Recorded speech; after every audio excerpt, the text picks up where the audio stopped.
La troisième étape pour parvenir à des relations harmonieuses et épanouissantes est la suivante.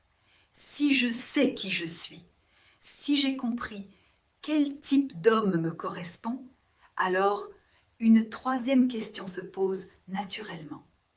Quel type de relation ai-je envie de créer? Car les possibilités sont multiples.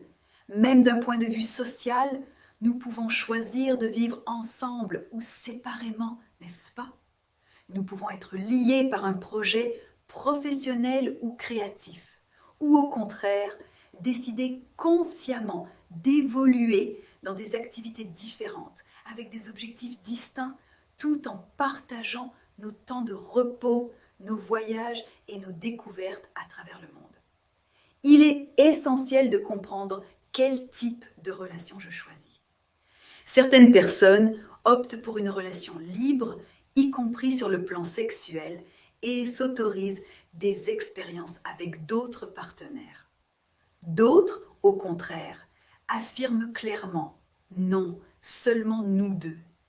Il existe une multitude de formes de relations, toutes uniques. Mais voilà, comme nous n'avons pas appris à réfléchir à cette question en amont, lorsque nous entrons dans une relation, nous découvrons soudain que nous ne comprenons pas ce que souhaite notre partenaire et, plus encore, que nous ne savons même pas clairement ce que nous voulons nous-mêmes. Une chose est certaine, nous comprenons déjà toutes que l'ancien modèle du mariage, l'ancienne manière de concevoir la relation conjugale, ne fonctionne plus. Ce modèle s'est construit à l'époque des poissons, dans une ère où la femme ne disposait pas de droits économiques, n'avait pas accès à l'éducation et dépendait de l'homme à tous les niveaux.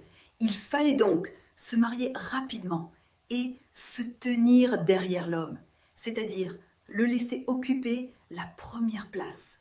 Et aujourd'hui, la réalité est tout autre. Nous pouvons étudier, gagner parfois plus que les hommes, exercer une influence politique. Tout est possible. Il est donc évident que le modèle de la relation et du mariage doit, lui aussi, se transformer. D'où cette question essentielle.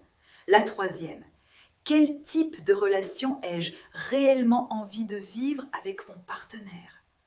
Prenez le temps d'y réfléchir et écrivez-nous sur nos plateformes afin que nous puissions répondre à vos questions. Et pour commencer à toucher cette sagesse ancienne des relations spirituelles entre partenaires, je vous invite à plonger dans l'étude du projet spirituel, l'histoire d'amour non racontée. Avancez étape par étape.